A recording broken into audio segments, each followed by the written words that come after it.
debido a los últimos acontecimientos que ha pasado, sobre todo el último que ha pasado en Francia, seguramente hayas conocido, X persona coge un cuchillo en un parque, ¿crees que la generación de hoy en día está preparada para lo que se avecina? Bueno. Con tus años de experiencia que llevas en esto. Es que esto es como todo, las sociedades no son monolíticas. O sea, me vas a permitir, o sea, yo, aparte de lo que estamos hablando, de todas las preguntas que me has hecho, mi preparación académica desde el punto de vista como historiador, con doctor en historia y mi doctorado en historia, corrijo, y lo que estoy preparando ahora mismo también en antropología, lo que me muestra es que las sociedades no son monolíticas. O sea, a día de hoy, si analizamos la sociedad europea en particular, como esa burbuja dentro de lo que es el planeta Tierra, en la cual la sociedad es más segura, lo pongo entre comillas, donde hay una indefensión aprendida o adquirida que hace que la gente se sienta mal a la hora incluso de defender su propia vida, de utilizar la violencia, ese famoso que decíamos antes de Pérez Reverte, de defendernos con un beso con lengua a los que vienen con el Kalashnikov. La cuestión es, si lo analizamos con los datos tal como está ahora mismo la sociedad, no. Pero en realidad ninguna sociedad lo ha estado nunca. Ninguna sociedad lo ha estado nunca. Es quizá mejor una sociedad que viviera puramente para la guerra, como podía ser la España del siglo XVI, del siglo XVII, que básicamente era una sociedad belicista, militar, donde toda la sociedad en conjunto, o en la época de la Reconquista, donde el agricultor más apartado de la península ibérica tenía su espada al lado de su arado, por si había una racia ya fuera de cristianos o ya fuera de musulmanes, a la hora de atacar donde él vivía.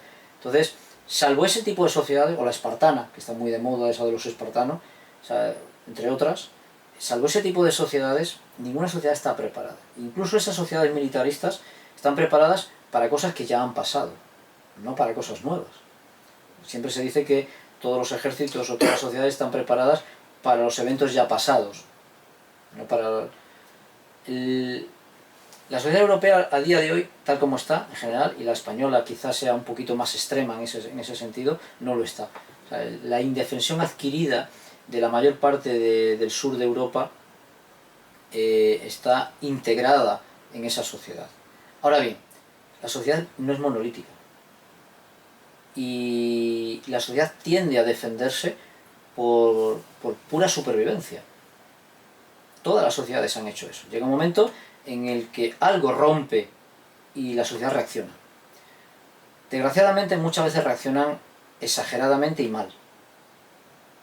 Y a lo mejor toman un camino que no es el que debiera haber tomado. Si hubieran hecho las cosas, digamos, en un punto medio. O sea, ni muy indefensos ni tampoco muy violentos. Un término medio. El problema es que muchas veces el ser humano en general y las sociedades en general pasan de un extremo al otro. Y eso lo hemos visto a lo largo de la historia. ¿Cuál fue la sociedad más culta de Europa en la primera mitad el primer tercio del siglo XX? La más culta, la más preparada. Alemania. O sea, el nivel académico que tenía el ciudadano medio alemán era muy por encima de cualquiera de las otras naciones europeas, pero muy por lejos. ¿Qué ocurrió? El nazismo. ¿Visto? Entonces, es muy fácil a una sociedad pasar al otro extremo. Seguro que conoces un círculo histórico en el cual buenos tiempos dan gente débil da malos tiempos dan gente fuerte da buenos tiempos, y el círculo se termina. Bien, habrá quien diga que eso es una falacia. Simplemente les emplazo a leer la historia. La historia hace eso. O sea, todas las sociedades, analicemos por ejemplo la de la península ibérica, analicemos la Reconquista. O sea, todos los reinos de taifas, los reinos musulmanes, los califatos que hubo, pasaron por esas fases, sin ir más lejos. Pero los reinos cristianos también. ¿Qué ocurrió? Que en un momento dado, por circunstancias históricas, unos lograron salir adelante y otros se quedaron en el camino. Pero básicamente, fortaleza, fortaleza, fortaleza, ya tengo el poder, me voy relajando, me voy relajando, me voy relajando, ahora todo vale, ahora beso con lengua al del Kalashnikov, llega el del Kalashnikov, ya no le puedo dar el beso con lengua y me tengo que defender. Que la historia lo ha demostrado con muchos casos. Roma pasó, Roma. a Napoleón le pasó. El Imperio Español, el Imperio Británico. O sea, podemos hacer un análisis de toda la historia de la humanidad y casi siempre ha sido así. Casi siempre.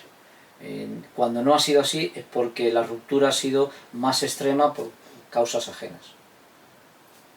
Como docente, ¿cuáles serían las bases para ti para un buen instructor táctico, por llamarlo de una manera? A ver, si uno está instruyendo... La primera premisa de cualquier instructor es muy sencilla. Tiene que gustarte enseñar. Da igual, si tú estás enseñando a niños de primaria o estás enseñando a octogenarios cualquier curso universitario o del tipo que sea, no importa. O sea, lo primero es que tiene que gustarte lo que haces. Segundo, enseñar es una vocación. Si tú enseñas simplemente porque ganas mucho dinero, tú no eres un buen instructor. ¿Hay que ganar dinero? Sí, ojo. Hay que valorar nuestro trabajo, hay que valorar nuestro esfuerzo, hay que valorar lo que hacemos. Y, como a mí me han dicho muchas veces, oye, si te gusta tanto lo que haces, ¿por qué cobras por ello? Porque si no cobrara no podría hacerlo. Así de simple. O sea, hay que pagar facturas, hay que comer, hay que tener un techo, hay que pagar impuestos. Entonces, si yo no cobro por esto que hago, no podría hacerlo. Es así de simple, seamos honestos. Vivimos en una sociedad donde el dinero cuenta. Si viviéramos en otra sociedad donde el dinero no fuera importante, que simplemente tuviéramos todo lo que necesitáramos con nuestro trabajo y sin más, pues, vale, me parece muy bien, pero es que no existe esa sociedad, no existe. El rublo no desapareció de la Rusia comunista porque hubieran matado al zar, siguió habiendo rublos y siguieron teniendo que comprar el pan con rublos. Es así de simple. O sea, lo digo porque si hay alguien que me vaya a decir, no, la sociedad esta, no, ninguna. No ha existido, no existe. ¿De acuerdo? Habrá pequeños grupos tribales en alguna selva perdida, una aldea Amis por ahí perdida, que puedan hacer intercambios, pero siempre hay un valor a algo. ¿De acuerdo? Eso por un lado. Tiene que gustarte. Y tienes que tener algo que es muy importante para ser un buen instructor en cualquier cosa. Fíjate que quito la palabra táctil, instructor en cualquier cosa. Y es que tienes que volcarte en que tus alumnos sean mejores que tú. Si tú buscas que tus alumnos estén por debajo de ti para tú ser siempre el instructor, tú no eres un instructor, eres un destructor. O eres un segador. Lo utilizo también en muchas de mis conferencias, esa analogía. ¿De acuerdo? Un instructor, un profesor, alguien que se dedica a enseñar, tiene que buscar que sus alumnos siempre le superen. Que sus alumnos siempre busquen sendas nuevas. Que sus alumnos siempre busquen mejorar lo que él está diciendo. Si no es así, no eres instructor. Eres alguien que simplemente está, como mucho, y en el mejor de los casos, eres un mero transmisor. Sin más. Que tampoco está mal, ojo. Pero no eres un instructor, no eres un profesor. No eres alguien que busque mejorar lo que está haciendo. Entonces, si partimos de esas premisas, ya nos damos cuenta de lo que tiene que ser un instructor. Tiene que ser alguien volcado en los que confían en él para recibir instrucción. ¿Qué habría que preguntarle a un instructor? También lo digo muchas veces, es ¿cuándo fue la última vez que te dieron a ti un curso? ¿Cuándo fue la última vez que te reciclaste? ¿Cuál fue tu último error importante? No último en el sentido de que no tuviera más errores, ni vaya a cometer más errores. No. El último importante que te enseñó algo. Porque esa es otra. ¿Cuántos instructores hay que nunca han metido la pata en nada? Han sido siempre perfectos en todo. Y todos sabemos que el ser humano, nos gusta o no, ¿de qué aprendemos? De los errores. Si yo algo me sale bien, qué bueno soy. Si algo me sale mal, no quiero repetir esto. Entonces, ¿cómo lo hago? Analizándolo. Así es como aprendemos. Tanto mis errores como los errores ajenos, los aciertos. La siguiente cuestión que hay que preguntarle a un instructor es ¿cuántos de tus alumnos te han superado? ¿Cuántos de tus alumnos han abierto sendas que a ti no se te han ocurrido? ¿Cuántos de tus alumnos no solo te han superado y han abierto sendas que tú no has abierto, pero que aún así siguen consultándote a ti? Y alguno dirá, vamos a ver, si saben más, si han abierto sendas nuevas, ¿qué le hacen consultando? Una cosa se llama el respeto a los cimientos de. Respeto a los cimientos de. Esa es una de las cosas que define a un buen instructor. Y yo no le añado la palabra táctico, porque eso es un instructor de todo. De todo, hasta de cómo hacer botellas de vidrio, cómo grabar, por ejemplo, como estamos grabando ahora esta entrevista, cómo encuadernar libros. Si yo soy instructor de encuadernar libros, yo tengo que buscar que mis alumnos encuadernen los libros mejor que yo lo hago. Si yo busco que se queden igual o peor, para seguir siendo yo el gran maestro, no eres un instructor, eres un destructor. O como mínimo un segador, que cualquiera de las dos cosas para mí no son positivas. Y última pregunta relacionada con esto. Hace tiempo, un alumno tuyo, que ha sido mi maestro, Pablo Varela, me hizo una pregunta. Porque tuve una discusión con él, el tema formativo, y me dijo que si yo tenía la verdad absoluta. Y esa pregunta la estuvimos comentando el día que estuvimos desayunando, y te la pregunté. Y creo que se quedó en el aire. Ok. Permíteme terminar. ¿Un instructor o un docente se puede creer que tiene la verdad absoluta? ¿Es tan malo o tan bueno pensar tener la verdad absoluta de uno de lo que está enseñando? Voy a contestar la pregunta en dos tiempos, si me permites. Sí, claro. En dos tiempos. Primer tiempo, te voy a contar una fábula. Por favor. Bien. Eran 5 ciegos. 5 ciegos, 5 sabios ciegos. Esta fábula la podría contar de dos maneras distintas, pero voy a elegir la del elefante y los 5 sabios. Esos 5 sabios, o sea, contrastado, que sabían mucho, eran sabios, pero eran ciegos. Y llegó a su pueblo, o al lugar donde vivían, llegó un circo, y ese circo traía un elefante. Y ellos nunca habían visto un elefante, nunca, no sabían lo que era un elefante, y le entró curiosidad, y los llevaron de la mano, uno agarrado al otro, hasta donde estaba el elefante. El primero hizo así, y agarró una pata. No, el elefante es como un tronco, es muy grueso, redondo y áspero. Es como el tronco de una palmera. ¿Vale? El otro agarró la cola. Dice, no, ¿qué dices? Si es como una rama, es como un látigo, que es como no un látigo, es como un escobillón que tiene como pelos al final, parece que...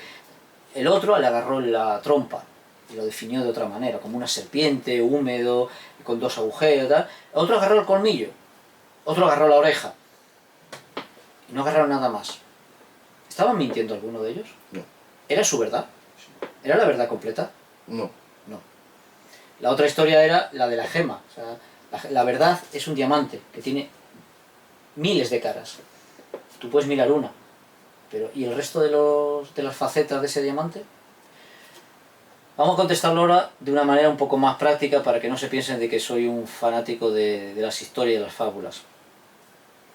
La cuestión es la siguiente. Mi realidad táctica, entre comillas, lo de táctico, como operador de fuerzas especiales, ¿es la misma que la de un soldado de infantería en un vehículo mecanizado? No. No. ¿La de un soldado de infantería mecanizado es la misma que la de un policía local en Viator, por ejemplo? ¿Y el del policía local de Viator es la misma que la del policía local en una ciudad como Madrid? ¿Y la del policía local de Madrid es la misma que la de un geo que reside en Madrid? ¿Y la de ese geo es la misma que la de un SWAT que esté trabajando, un SWAT no, alguien de la policía, de las Fuerzas Especiales Policiales de la Ciudad de México? No. ¿Qué quiero decir con eso? La experiencia es la que marca la realidad que tenemos. Para mí, mis experiencias son las que me van a marcar cuál es mi realidad, cuál es mi verdad.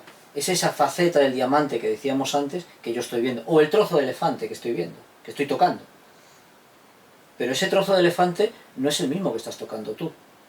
Con lo cual, tu verdad no es exactamente como la mía. Podemos llegar a un acuerdo si somos medianamente inteligentes. Tú me explicas tu realidad, yo te explico la tuya, y al final tenemos una realidad más completa.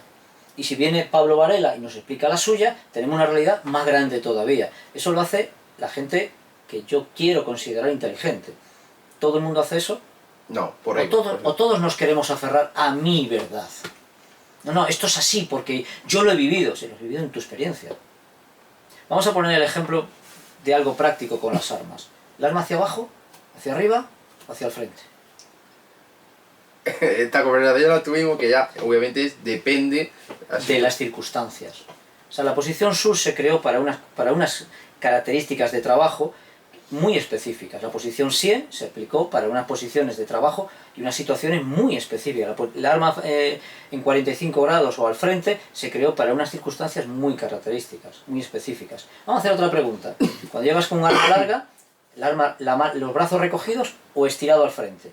Depende. Depende de la situación. ¿Son incompatibles? No. Entonces, ¿por qué unos dicen que esto es así y esto es asá? Porque cada uno quiere defender su pata de elefante o su cola o su colmillo. Esa es su realidad. No quieren ver las demás. Entonces, tú ya lo has visto. Tú has sido alumno mío en varias cosas y yo te lo he dicho. Esto funciona para esto, para esto, para esto. Y hay que ser capaz de pasar de la pata a la trompa, de la trompa a la cola, de la cola al colmillo, del colmillo a la oreja y de la oreja al lomo. Ahí ya tengo una imagen un poquito más completa. No entera, pero ya tengo más completa. ¿El arma hacia dónde la llevo? Pues habrá circunstancias que tenga que llevarla aquí y a lo mejor 6 metros más adelante la tenga que subir aquí arriba. Y 1,5 metros más adelante la tenga que llevar aquí. Y aquí la llevo aquí, con las manos aquí recogidas. Y un poquito más adelante la tengo que estirar para cuando llegue a la esquina volver a traerla hacia aquí. ¿Cuál es la realidad? La que mi experiencia me marca, pero sobre todo la que mi ego me permite. El ego. Hablemos de literatura. He tenido el honor de entrar en tu santuario. Mi cueva. La cueva para muchos.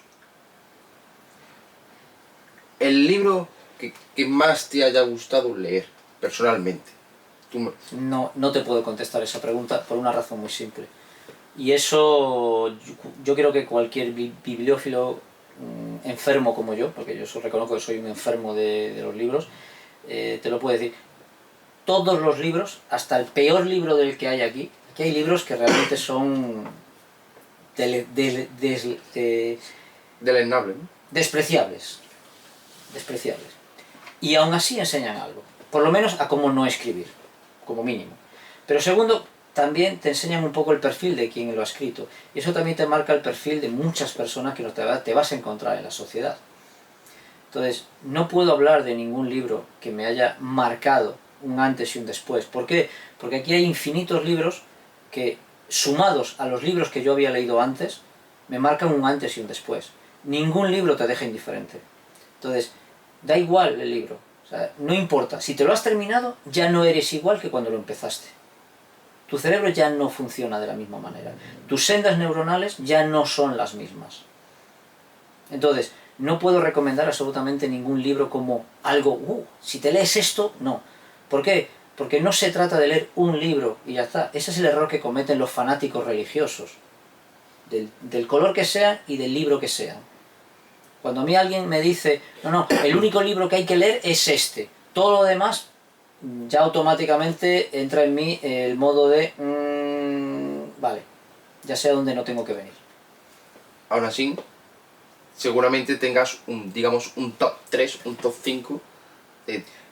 No puedo. No puedes darme...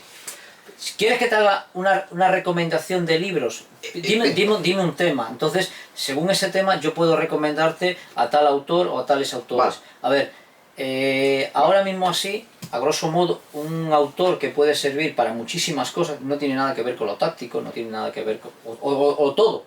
O sea, no tiene que ver porque no escribe para lo táctico, pero tiene todo que ver con lo táctico porque interviene eso. Es Daniel Goleman. O sea, de Daniel Goleman yo creo que aprovecho hasta el cartón de las tapas de los libros. ¿Por qué?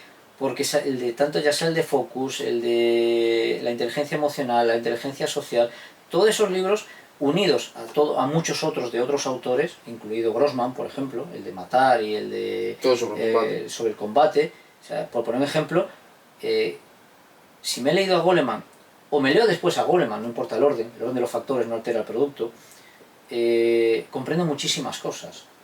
Entonces, Goleman es un autor muy fácil de leer, muy fácil de lograr, de captar lo que quiere decir, porque es muy ameno escribiendo. Grossman a mí me encanta, a mí particularmente me encanta, pero reconozco que es un autor duro para empezar a leer. O sea, realmente muchas veces, si no tienes los conocimientos de determinados puntos, te quedas como... wow. El de Matar, que eso fue su primer libro, y se hace un poquito denso. Comparado con todo sobre el combate, que fue, aunque fue su segundo, pero fue el primero que se tradujo aquí en España, es mucho más ameno que el de Matar, que es mucho más... Y estamos hablando porque tú me estás preguntando de cosas tácticas. Todo. Y Goleman no, es un psicólogo. Y he estado en conferencias suyas, he podido compartir información también. Y yo lo recomiendo. Si los compañeros, por ejemplo, de Argentina, Germán Zugasti, entre otros muchos, fue una de las primeras recomendaciones, y a día de hoy puedo decir que tiene la bibliografía completa de Goleman, igual que yo.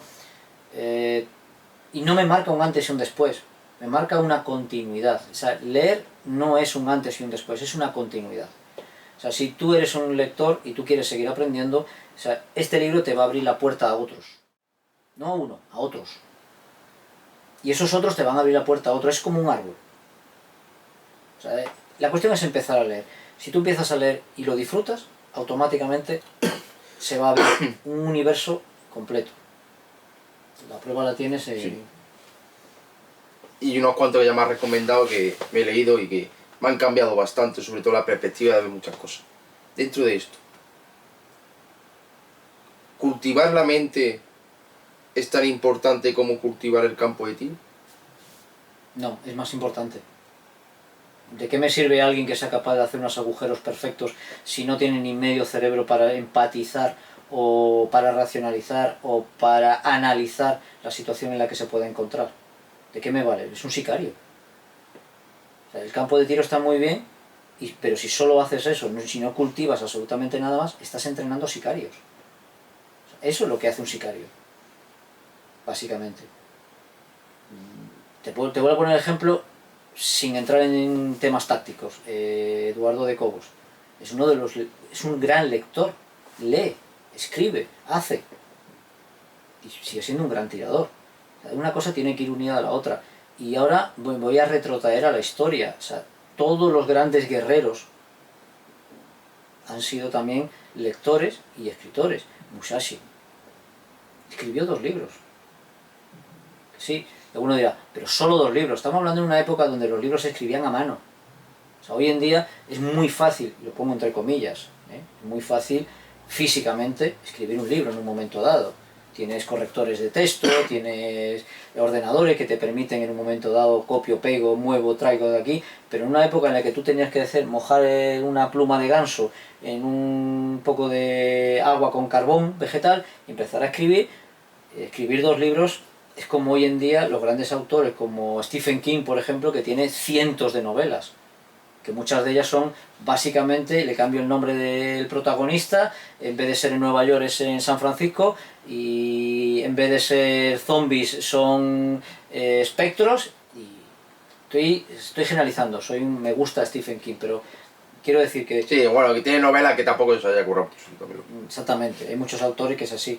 Entonces, hoy en día es relativamente fácil. Pongo relativamente porque escribir, y tenemos un gran amigo, Soguero, que estuvo 5 años y pico para poder sacar su novela medio en condiciones, más luego el tiempo hasta que pudo publicarla. Un trabajazo. Y cualquiera que se dedique a escribir de verdad, que se preocupe por hacer un trabajo como el que estábamos hablando antes de enseñar, porque escribir es enseñar, ojo, es lo mismo.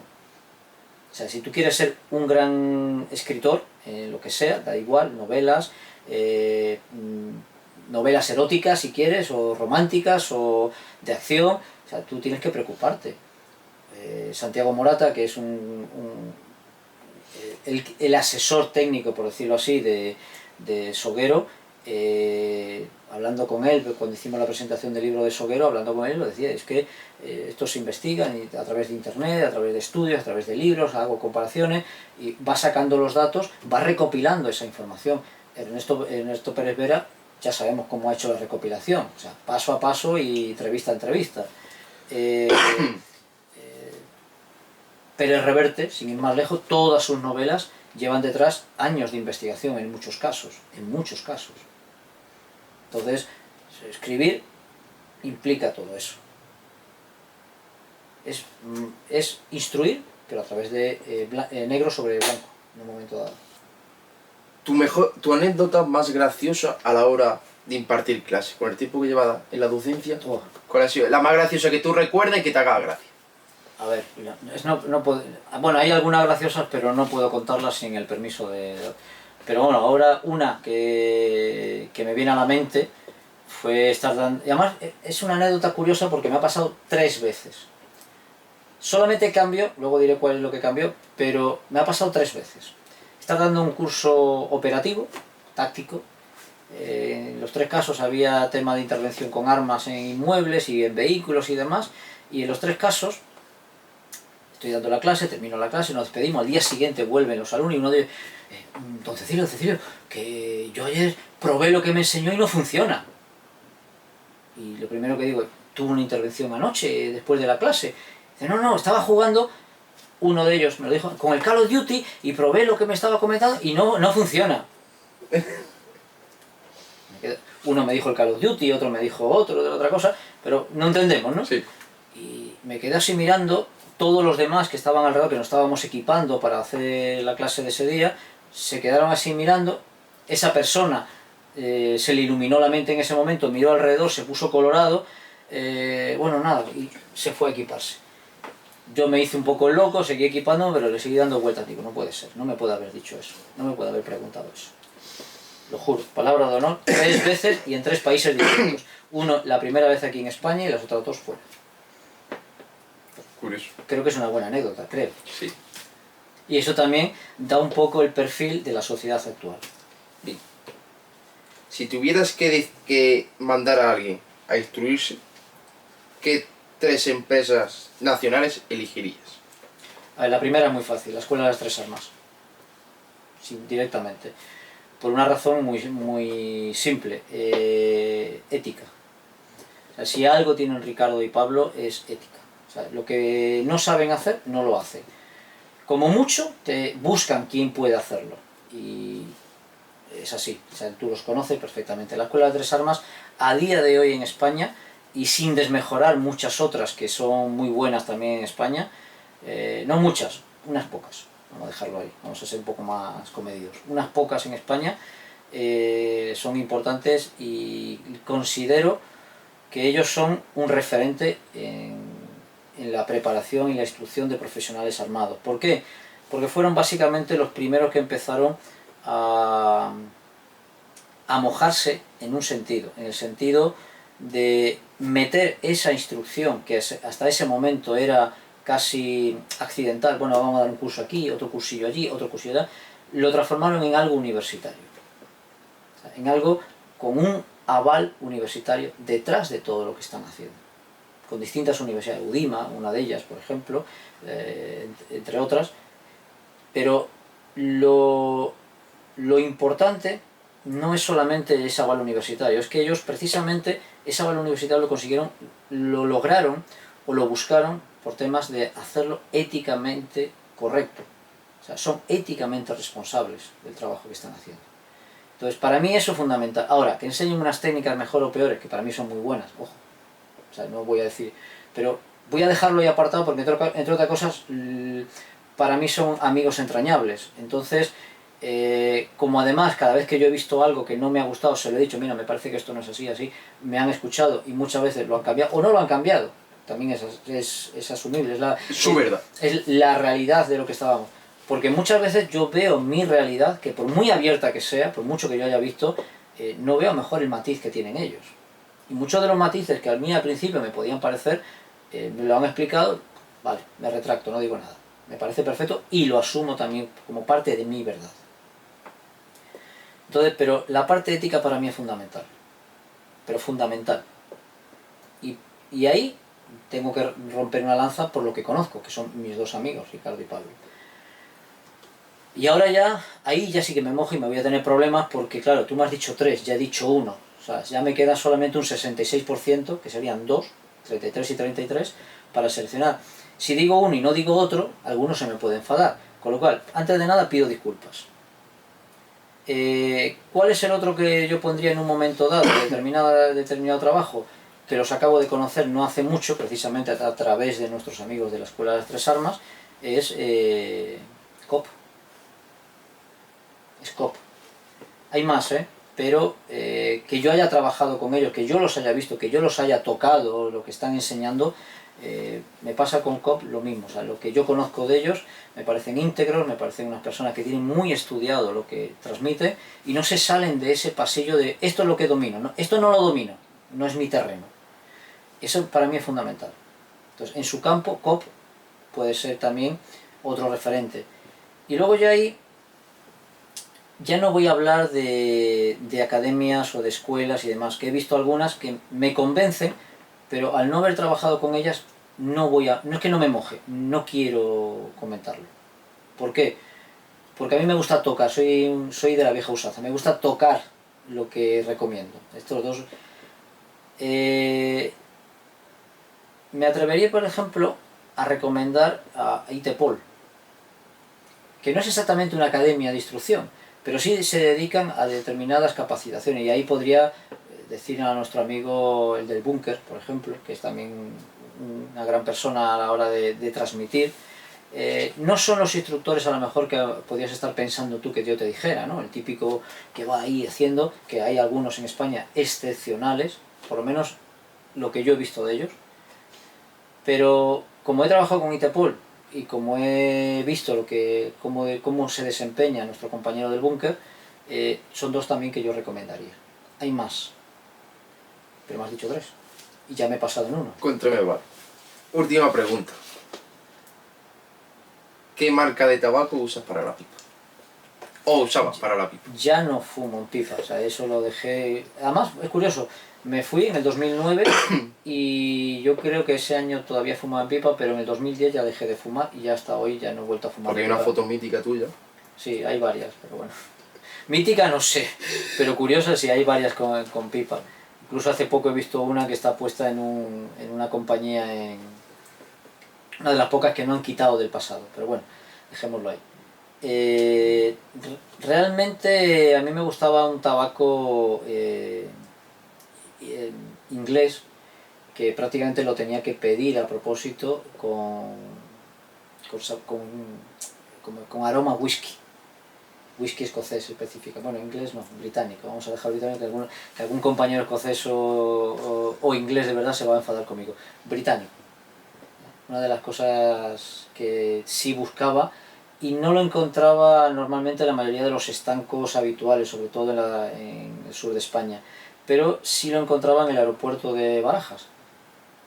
Entonces muchas veces lo primero que hacía cuando llegaba del vuelo de conexión era irme a comprar ese tabaco en las tiendas que tenía localizadas, ya sea en la T4 o la T4S, para comprar el tabaco ese. Igualmente me pasaba por las dos librerías que había en los dos sitios, porque también a veces me encontraba con libros que no encontraba en otro sitio de manera normal. Cecilio, muchas gracias por compartir este tiempo conmigo. No quiero quitarte demasiado tiempo, me podría pegar aquí unas 3 horas perfectamente hablando de el mundo táctico, por llamarlo de alguna manera. Te lo agradezco de verdad, haber compartido un poquito de tu tiempo conmigo y haber tenido esta charla tan amena conmigo. No hay nada que agradecer, o sea, para mí ha sido un placer. Este tipo de charlas, si te das cuenta, es la misma que hemos tenido tomando café muchas veces en otras circunstancias. Lo único que ha cambiado es que ahora lo has grabado y muy probablemente salten sarpullidos cuando lo publiques, entre otras muchas cosas. O sea que no hay nada que agradecer. Para mí ha sido un placer y como no es la primera vez que vienes a esta casa, pues ya sabes dónde está tu casa. Muchas gracias, Cecilio. Familia, Cecilio Andrade, poco más que añadir. Cualquier persona que lo conozca, sobre todo su trayectoria y lo que ha hecho y lo que ha enseñado, dice por sí mismo. Ha sido un placer otra vez y muchísimas gracias. Y lo dicho, familia, si Dios quiere, nos vemos en el próximo vídeo.